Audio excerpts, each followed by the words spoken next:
Hello everybody and welcome back to this live stream. If you're new here, welcome. I'm Amber Rose, also known as the Religious Hippie. You can basically follow me on any social media platform, or you can go straight to my website at thereligioushippie.com, and I'll just put it up here for you guys in case you guys forgot I don't know, sometimes I forget what it's like and I'm just like, oh, what did she just say? So there you go, right there, other side. I can't see where I'm pointing. It's fine. I hope you guys are all doing well. And before we get started in today's video, because I know a few more people are going to hop on before we begin, I also want to remind you guys that the Mother's Day sale for Immaculate Blessed is going on now. So if you guys want some quality Catholic jewelry for you or a loved one, for your mother, a sister, a sibling, a friend, whoever it might be, check out immaculateblessed.com and use my promo code AMBER for 30% off plus free US shipping. So if you use my promo code, you get 30% off and free US shipping. So this is only going on until Sunday, so make sure that you guys are, just if you have anyone who needs jewelry, a mom, a grandma, an aunt, an uncle needs jewelry. An uncle doesn't need jewelry. Don't get your uncle jewelry. That'd be a very weird uncle. But yeah, definitely make sure you check out Immaculate Blessed because you will not be disappointed in the quality of her jewelry. So I have the link below in the description in case you guys just want to click it and get taken straight to her website. Super easy way to do it, but highly suggest Immaculate Blessed. Okay, guys, so this is a topic that I have been kind of working through ever since Max and I started dating. So when Max and I originally started dating, Max was working on my videos, he was editing them, and they took off really well. Like, they looked so good. He set up the lighting perfectly. The set looked fantastic. Everything looked so good. But I will say that it took a toll on our relationship having him work with me on things because he had a certain way he wanted the vision and I had a certain way that I had the vision for the ministry. And so we butted heads a little bit here or there on the look or how we wanted it to go. And eventually we found that it was just better for our relationship if, Max didn't involve himself so much in the ministry. And so we made that decision and it was the best decision for our relationship. So basing that, just a little foundation here, I've been getting a lot of questions from people how after Max and I get married, will we become like this influencer couple? Are we going to start doing, videos together again? We only did about 2, maybe 3 videos together on my YouTube channel, and both of them were about dating, which Max wasn't too happy about because he loved it, don't get me wrong, but he's definitely a philosophy guy, and so he wanted to talk more about, the philosophy side of things, not just necessarily the girly, dating side of things, but he was a good trooper. So we did 2 videos. In the first video, he was my boyfriend. Second video, we got engaged. So that was a fun announcement too. But yeah, so I've been getting a lot of questions about like, oh, once you and Max are married, like you guys are going to start like a channel together or become an influencer couple, post more about your relationship and share more about it. I will say that Max and I have been planning on sharing a podcast episode about our relationship, how we met, all of that stuff, but that's something we thought out together. It's not a regular thing that we're like, oh yeah, we're going to constantly talk about our relationship online and share, our struggles and our blessings and things like that. So that is more of a very thought out video. We don't want to share too much information for our own privacy, and that's just something we kind of decided on because we want people to know a little bit about our relationship. But when it comes to consistently sharing about your relationship online, I feel like it can go very south very easily. I feel like a lot of people get swept up in it because everybody's interested in drama. Like, relationships are a huge thing right now on social media. You get a ton of likes, you get a ton of views, you get all of this stuff because you're constantly sharing about your personal, intimate moments to hundreds of people, sometimes thousands, sometimes millions, depending on how what your celebrity status is. And I've always respected my privacy, and I've always respected the person who I've dated, their privacy as well. So for me, because the ministry wasn't didn't really involve dating, didn't involve relationships. I wasn't a matchmaker. I wasn't anything like that. I never really had to pull from my relationships to get content. And because of that, obviously, my relationships flourished. Not always good, but I never had any issues when it came to social media and my relationships for the most part. So when I met Max, we kind of were like, oh yeah, we should post each other and da da da da da. Max had an Instagram. But then after a few months of dating, Max got rid of his Instagram, not because of anything specific, but just because, he wanted to start a new chapter. He didn't want to be on social media all that much, which was really helpful for me because then I was like, oh yeah, that aspect of privacy, not even having the I guess the temptation to tag him or anything because he doesn't have an Instagram, that kind of went away. I was like, oh yeah, like I don't need to prove to people I'm dating somebody. Like I don't need to prove to anybody that we're dating or that we have a great relationship, because I feel like when people chronically post online about their relationship, it it kind of communicates a type of insecurity in that relationship. And that's not for everybody, of course. People genuinely like sharing their relationship. I understand. But for a majority of people, the people who I knew who were posting tons and tons and tons about their relationship and these intimate moments and all of these things, I realized that they had major insecurities in their own relationship and they were just trying to play it off, as, oh, I'm this, like, we're so good, like we just went on a date, like love of my life, all of these things, and sharing these really intimate moments on social media. And I had a friend a while ago, we're no longer friends, I still love her, she's doing great, and they obviously fixed this, but she came to me and she's just like, I don't really understand why, like, I just call him Justin, her boyfriend. Justin's so upset that I'm constantly like posting about us, like it's so intimate and sweet and da da da. And I'm like, oh well, can I see some of the posts? So she showed me some of the posts, and I was like, girl, you are revealing so much about him to complete strangers online. Like that is just an issue of trust, an issue of privacy, modesty, but also respect for your partner and what boundaries they have and their own issues they've been working through that they've trusted to tell you, and then you just spread it around online. I see this chronically on Twitter as well. So many people just constantly tweet about their spouse or about a situation they're going through without really even thinking about it. It seems like we forgot to think before we post, which is something I'm very adamant about on my social media. I constantly try to tell people, think before you post something. Just run it through your brain a couple times. If you're not really sure, maybe, wait until tomorrow to post it. Give it a little bit of time. Sleep on it, maybe. But the amount of relationships that I have seen destroyed because of social media, so many, so many. And I think the main thing is that when it comes to sharing your relationship online, a lot of people think like, oh, well, I'm in this relationship and because they're my spouse, they're just going to be fine with me sharing whatever I'm comfortable with sharing. But that's not always the case. Your spouse is a separate person. They might not be comfortable with sharing, certain aspects of their life or a health issue they're going through, or depression or anxiety or mental health issue. They've just lost a family member. Maybe they're not ready for the internet to know those things. Maybe they'll never be ready for the internet to know those things. And I think it's disrespectful to kind of go behind their back and share this with so many people to then criticize or support. I mean, of course, there are people who are out there who would support, and offer words of, recognition or just affirmation, whatever it might be. But the internet is also a very, very hostile place. It's where people hide behind their screens and can basically say whatever the heck they want without any kind of, consequence. That's a word. That is a word. Hang on. We're on a roll here. So to me, when I saw all of this going on around me, I kind of said to myself, like, I really want to keep my relationship private. I've seen how it affected my friends' relationships, their marriages. Many of them are in marriage counseling now because of social media.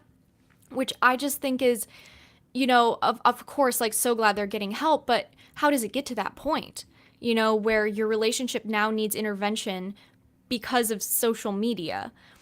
So that's something I was determined never to happen. And that doesn't mean that I don't post photos of us. I just recently I posted Max and I getting a smoothie, like that. There's that. Let me see, hang on. Where is it? Yeah.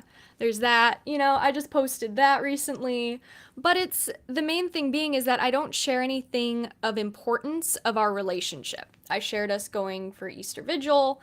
Or not Vigil, sorry. We went to Easter morning. And I was just like, oh, happy Easter from Max and me. But the thing is that it's never anything that's deep about our relationship. I don't really share about our struggles, what we're going through, or, family issues in that sense. Obviously, you guys know about my dad and his cancer diagnosis because I feel like that's important for people to know, to understand the position that I am in now when it comes to creating content and being able to be there for you guys, of course. So that stuff was important to me to be able to share with you, but I still don't go into detail about my dad or about certain things going on in the family or anything like that because privacy is so important and there is power in privacy. And when people don't realize that and they don't have any emotional chastity when it comes to sharing things online, things get really muddy really fast. It can create a lot of tension between family members. It can cause misunderstandings. It can be misinterpreted by other people on social media. And I think, Jessica, you're 100% correct. Not everyone needs to know what's going on in relationships. And that is how issues start, 100%. Because I think when, there was this other priest and he talked to me about this too. It's kind of like back before social media, it was the woman who would constantly call her mother every single day and tell her every little detail about her relationship and about her husband, whether it was good or bad. Like, that is not appropriate either. That's not showing emotional chastity. If you're constantly, chronically calling your mother every single day to complain or to da-da-da-da-da, something's wrong. That's very disordered. And so there was a priest that said you need to get that fixed. You need to look into that because no mother should know that much about their child's life, especially when that child's married and is older. When they're teenagers, whatever. But and you can call your mom to check in, but it's like the people who just talk and talk and talk and talk. They have no control over their tongue. They have no control over their words. They just say whatever they want without thinking of the consequences that it might have. And so when it comes to these things, Max and I kind of talked about it. Actually, he texted me because I was just like, he's like, what are you streaming about today? And I'm just like, about how we don't share our relationship or anything. And he said, I love you and I love working with you, but I'd rather die. And I'm like, me too. I told him, I'm like, because then it would feel like anytime we were together, it would feel like we would be content farming. Instead of actually enjoying our relationship, going on dates and things, we're going to be like, oh my gosh, we have to come up with like another photo. Like, we need to take more photos. We need to do more reels. We need to do more videos and podcasts and da-da-da. That's exhausting for two people, and I'm already doing this and it's easy for me to do on my schedule because this is what I do. But for Max, who's in a master's program, who's, planning on going for a PhD, he's going to be, starting a job soon, all of these things, fitting this type of thing into his schedule, we would hardly ever get content out. And it would just wreak havoc on our relationship. It wouldn't be good for our mental health. Constantly having to be together and film or to do stuff is frustrating. Because people always think like, oh my gosh, these couples, they're so cute because they're chronically online and like, oh my gosh, that's so great and da da da da da.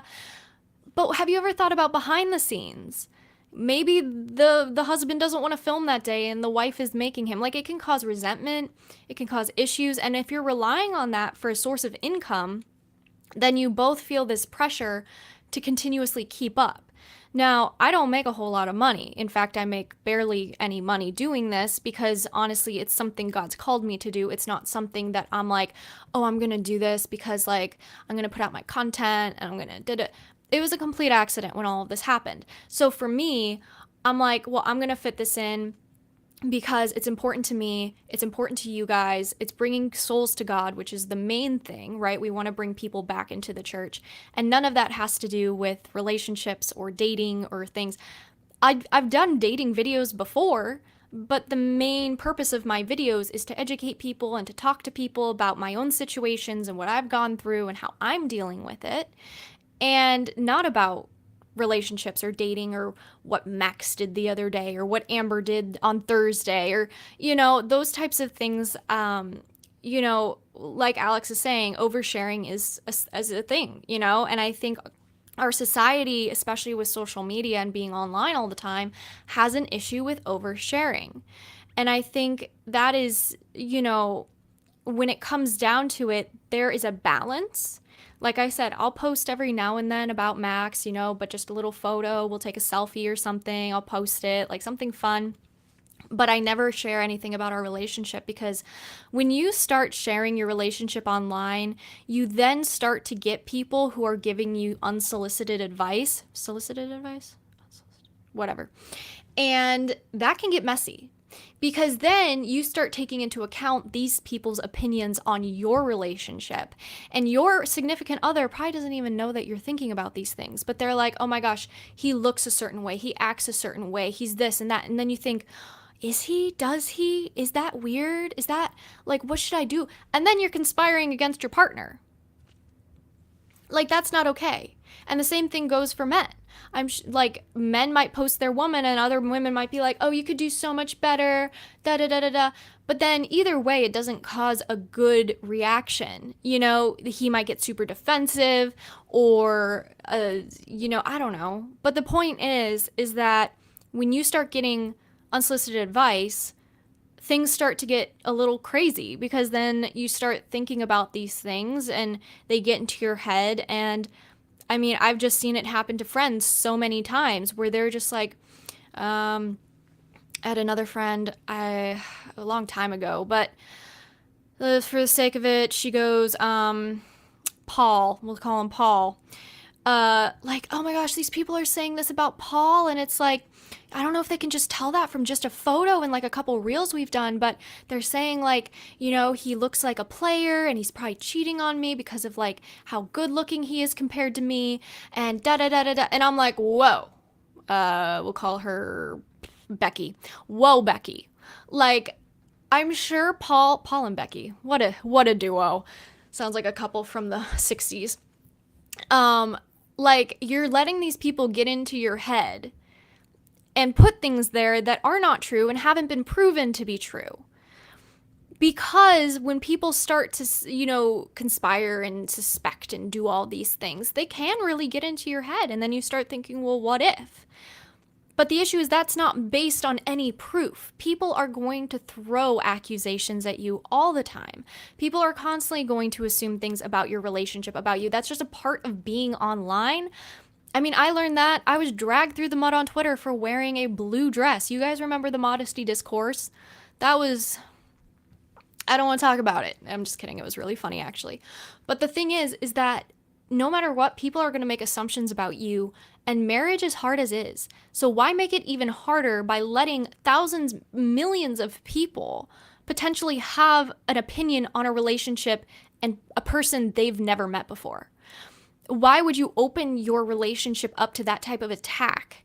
You know what I mean? And the main things that Max and I face all the time are the allegations of Max being gay. Max is not gay. Okay. And I think it's so disrespectful that people are willing to make that assumption, because I've been in altercations with people before where I'm like, we've been dating for like a long time. We've gone through PKNA. We've done all this stuff. If there would have been any issue, it would have come up. Not just that, but for complete strangers to come up with these types of issues and just put them out there. And then you try to like defend people and say like, no, that's not true. And they're like, oh, you're coping. Oh, you don't understand. It's like, excuse me. Last I checked, I'm the one in the relationship. I'm the one who has known this man for 2.5 years. I'm the one, or however long, since July of 2022, however long that's been. So actually, it's more inappropriate for you to accuse my fiance of being something that he's clearly not without even knowing him simply from just a photo than it is for me to defend it and be like, that's not true. You know what I mean? So the issue is that when it comes to those situations, it causes these problems where there aren't any. And that's why it's so important. And that's why I keep privacy, because we still get comments like that. They don't bother us. Actually, we laugh at them quite a bit because we think it's really funny. But at the same time, it's just so disrespectful. And that's what you sign up for, though, when you're online. And I think that's so unfortunate that we have to expect that online from people, and we can't just exist online and not expect hate. But truth be told, everyone has an opinion. Everybody, sees something and assumes something.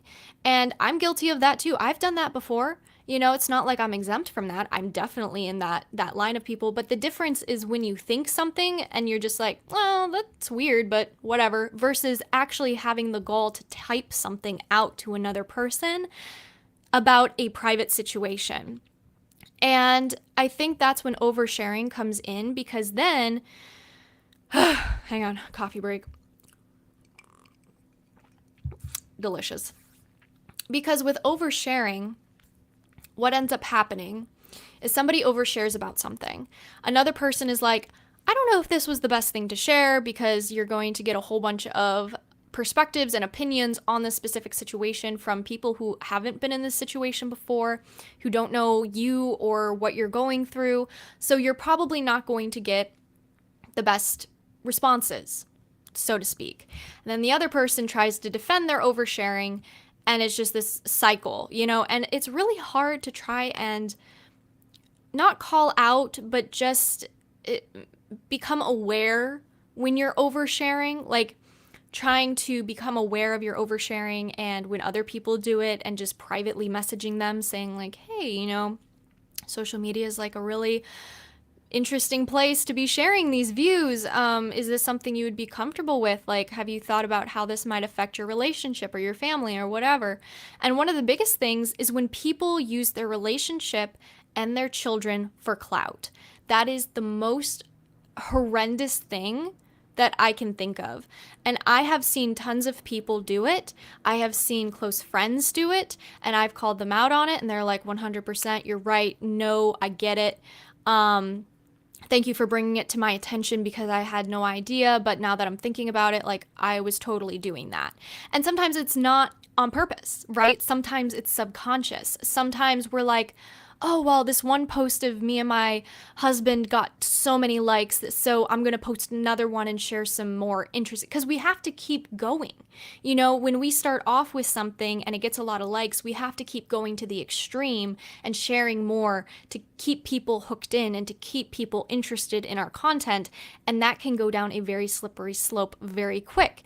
And when it comes to children, muddies the water. Children cannot whatsoever, what's the word? What's the word that consent? Children cannot consent to being online. They can't consent to their photo being taken by their parents when they're literally a year or two old, even newborns or whatever. Like, all of that, like, children can't consent to that, and they're being plastered all over the internet for pedophiles and for terrible people to find their images and sell them on the black market, or to do things to through AI. And it's like, you, as a parent, you should be protecting your child, not using them for clout and likes. Actually, my friend Shania, I'm going to find this tweet because I retweeted it, and Shania is really funny. I love her. And she posted it, and I was literally just thinking about it the other day. And where is it? Did I pass it? No, I didn't. Okay. I don't post a whole lot on Twitter at the moment, just because it's a lot to keep up with Twitter. And honestly, texting too. I'm a horrible texter. My friends, I have like 125 unread messages currently. It's great. So, okay. Almost there. I just don't remember exactly what she said, and there's so many tweets that if I can't find it, I'll just post it later. But oh yes, here it is. Okay, so Shania said, "Your children are not your content. They are not tools or objects to be used to earn an income." And I said, "Thank you." Same goes for relationships. Because how many people use their relationships, use their children to get content for Instagram? This includes Catholics. I see it all the time. And I'm like, look, I know you love your children, and I know that there are other moms on Instagram that you want to relate to, that you want to post your children for. But the issue is that you have a public account. It's not just those Catholic mothers looking at your children. There was this one account who constantly would post her little boys in the bathtub. And I was horrified, first of all, because even though they were wearing shorts, it doesn't matter. Like, you don't know who's watching that content, why they're watching it. It's disgusting, really, when you think about the types of people that are on social media, specifically targeting children like that. And their parents are putting them unknowingly, we'll say, in those situations. And that is just so sad. And Albert, yes, absolutely. Mothers constantly filming their kids for Instagram stories absolutely grate me. Yes, because at the end of the day, your Instagram should be about you. It shouldn't involve your family. And that's why Max and I have had so many conversations about this specific topic and how I do not want my children's faces on social media at all. Period. People won't even know I am pregnant, probably. I might have whatever, maternity shoots or whatever in the future, whatever. The point is, though, is that my children's faces will never be on social media because children need to be protected. And if we're not protecting them, they're going to be, they're going to be exposed to just so much insanity. I saw one of my friends, she just posted a very innocent photo of her and her baby, and her baby got dragged through the mud on Instagram because his eyes were too close together. It astonishes me how these people will pick on a baby, a literal child. And the issue is that we have to understand this is just how social media is. You need to protect your kids. If you're not protecting your kids, nobody else is going to. If you're not keeping your kids off social media, predators will find them. That doesn't mean they're going to find them specifically, but it does make it easier. It also makes it easier for them to know their names. It makes it easier for them to take their photos and do things to them. It makes it easier to go through things. Like the fact that, so many horrible things can happen on any social media, it just astonishes me. Because it's not just Instagram. It's also on Facebook and Twitter and LinkedIn and other places. The places, even on YouTube, they take content from these mommy vloggers and things, and they can put it through AI and distort it and make horrible things from it. So just keeping your kids off social media in general is the only way to protect them.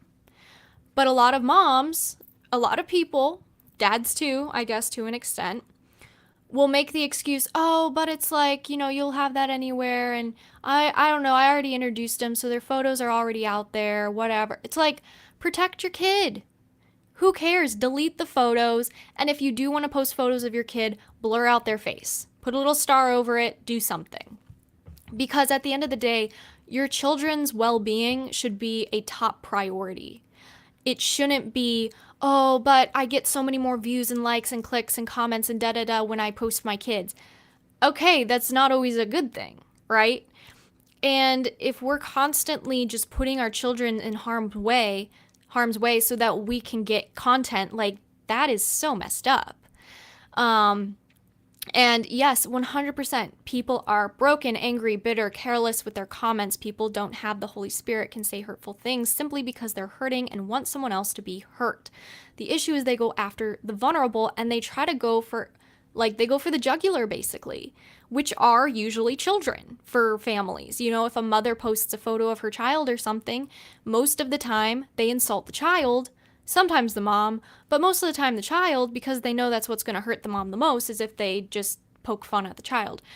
I mean, we see child stars. We see JoJo Siwa and all the stuff that she's going through right now. Like, oh my goodness. Whew. We see other child stars from like Quiet on Set and what they had to go through. And honestly, social media is just another way to like exploit children. It is another way, even if it's not explicitly sexual or on purpose or anything like that. It's still an exploitation of your child if you're using them for content, whether it's subconscious or on purpose. And it needs to stop. And so when I talk about privacy and how there's power in privacy and why I don't share about my relationship or why I won't share my future children's face on media, it's because I'm trying to protect what is important to protect, which is my peace, Max's peace, and our future children's peace. Now, I think it's just, with all the wedding stuff coming up too, people constantly want me to say what date it is and everything. And I'm not going to do that because I've had stalkers in the past. And not just that, but people know where I go to church. I've been grabbed. I've been yoinked. Yoinked is a very funny word, but when people yoink you, you feel it. You go, like, people have grabbed me. I have been cornered in parking lots, even though it wasn't intentional, and I know that they were just trying to be nice. From a woman's perspective, I'm alone. I'm 124 pounds by myself, like in a parking lot. Not good, you know what I mean? And so it's like just people not having social cues or understanding how to approach someone. Like there's that. There have just been a lot of instances where I'm like, this is why I keep things private. And I just think a lot of people don't respect public figures because they get very comfortable with them. Because, like, I'm talking to you guys right now, and I don't see you guys necessarily. I don't have a direct connection to knowing exactly who you are, what you're like, what you look like without a photo, something like that. But you guys know exactly what I look like, how I talk and things like that. And that's totally fine. But some people get a little too comfortable with that. And they feel comfortable enough to yoink me or grab me. And it's like, that's just not appropriate because I understand that you might recognize me, you might know me, but you can call me by my name. Like, I'll be happy to come over and chat. Like, I've done that so many times. I've taken photos, I've signed things. Like, I am totally fine chatting with you. But being grabbed, like, there are just certain things that shouldn't be done no matter what, right? Even if I wasn't a public figure or anything like that, I wouldn't want to be grabbed like that by anybody. And so there have just been a lot of situations where I'm like, yeah, no, I keep my own privacy for specific reasons. And I think it's interesting to see, I guess, how that situation plays out. But I think, yes, exactly, Cindy. Personal space should never be violated. And, because, like, I'm like, hey, if you say, hey, are you blah, blah, blah, I'd be like, yeah, like, who are you? What's your name? What's happening? You know what I mean? And there are just a lot of situations where, I've been so uncomfortable because, there's just been inappropriate interactions. So by protecting my privacy and Max's and all of that stuff, it just helps. It helps with all of that because I know exactly what people know about me. And, I try not to overshare about a lot just because I think at the end of the day, most of that stuff isn't important. I don't think a lot of people need to know about it. It's more of a need to know basis. So, like I said, with the stuff going on with my dad, certain things like that, that's a need to know basis because a lot of stuff changed and a lot of people were asking what was going on. But yes, exactly. Privacy and peace of mind are valid reasons. And I don't think enough people take advantage of that. They're like, oh, well, I still have to share this because like people are asking about it. No, you have a right to your privacy. Just because people are asking, people have asked me about my wedding date for the last year, basically. And I haven't said it because I have a right to my privacy. Don't let anyone fool you into thinking you don't have a right to your own privacy or to your own relationship and what you share. Because I think too many times people are like, oh, but they're asking, like they want to know, and I feel bad if I don't share it with them. It's like, no, They don't need to know. They're just interested. But it's not going to ruin their day if you don't answer that specific question about your relationship or about your fiance or whatever it might be. And there are some where I'm like, oh, this would actually be really good. So I'll send it to Max and I'll be like, hey, would you be okay if I answered this? And I'd send him my answer before posting it.